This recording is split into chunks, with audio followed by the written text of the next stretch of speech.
these bird-like machines. Where are we in our efforts to make a bird-like machine? Yeah. How far have we come? Well, we've come a long way. I mean, as you mentioned, Da Vinci is the first person we know of who really articulated or wrote or drew drawings of bird-like flying machines. He even built some models, but they didn't work.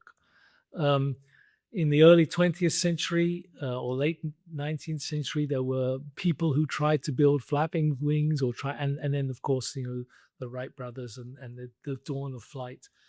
Um, in more recent years, as materials have become better, lightweight materials have become better, as motors have become smaller and more powerful and lighter, we've been able to build small flight devices um, like drones, quadcopter drones, or small fixed wing model airplanes that I used to play with when I was a kid.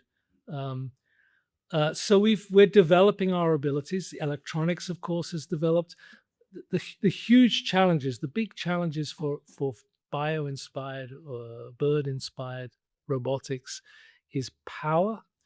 We still don't have batteries or energy storage devices that are good enough to fly for anything more than short periods of time at scale.